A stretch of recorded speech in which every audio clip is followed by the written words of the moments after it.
All right, one of the questions that I get asked the most, Paul, what do I put in my protein shake that you want me to have in the morning or multiple times in the day? So I've got all of the different ingredients that I put in the different smoothies that I'll have. I'm gonna go into kind of the benefits, pros, cons of each one.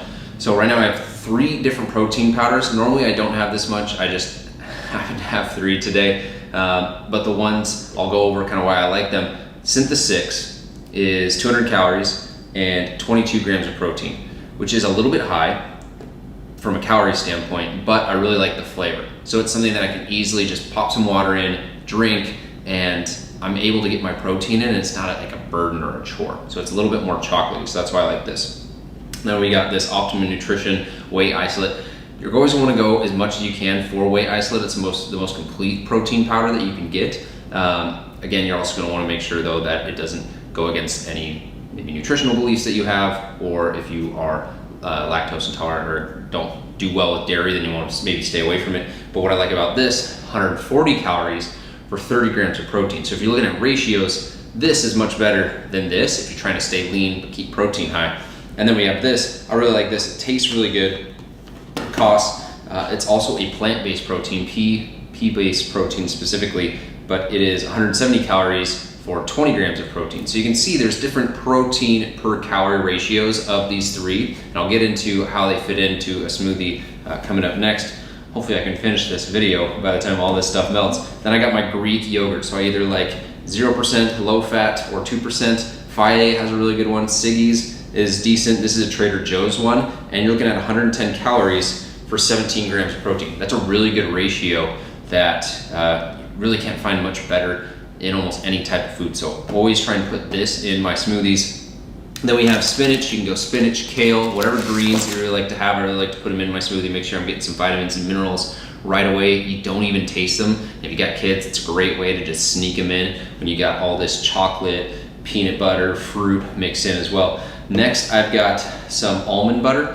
And this is something that I use as a base, so to really water it down and make it drinkable, but I also will use just regular water. And what I'm doing with these 2 is asking myself, all right, do I want something that has more calories in it to feel more full, or do I want something that's really light, really lean? I'll opt for water most of the time. Sometimes I want to treat myself, and you can use almond milk. There's a lot of different milks that you use. Cashew, sometimes they even have milks that will have a little bit of protein in them. That's an extra win.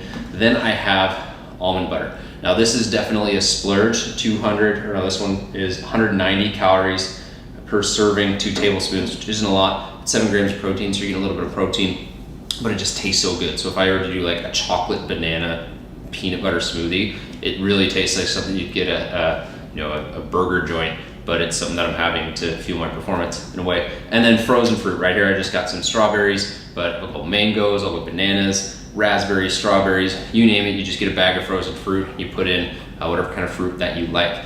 Now, what I'm gonna show you guys is how this all fits in, because not all smoothies are created equal. So we got protein shakes, lean, maintain, and bulk. So you can see that a bulk protein shake is 785 calories, 470 grams of protein. So that's if I were to use my Synthesix, I were to use Greek yogurt, I were to use a base of almond milk, and then I'm also to add things like almond butter and add a lot of fruit. So that's gonna be something that's big, hearty. I'm gonna be really full. It's gonna help me get the calories that I need if I have a hard time gaining weight, but it's also something that's gonna make it hard to stay at a calorie deficit or maintenance. So then if I go to a maintain smoothie, maybe I use Kos, Greek yogurt, a little less fruit, spinach. On a water base, you see calories drop almost 400 calories simply by cutting out things like peanut butter, having a little bit less in the serving size. And then last but not least, lean. This is if I'm running nice, lean and mean. We got Optimum Nutrition at 140 calories per gram, or 140 calories per serving. Greek yogurt, fruit, water. That's 350 for 48 grams of protein. Now, I could go even higher in the protein here if I were to bulk with Optimum, but you can see how you can play around and you can make a protein shake really calorie dense or not, but also keep it high in protein. So try these. If you have any other foods that you like to add to them, just make sure you're keeping an eye on what the protein and what the calorie makeups are of them.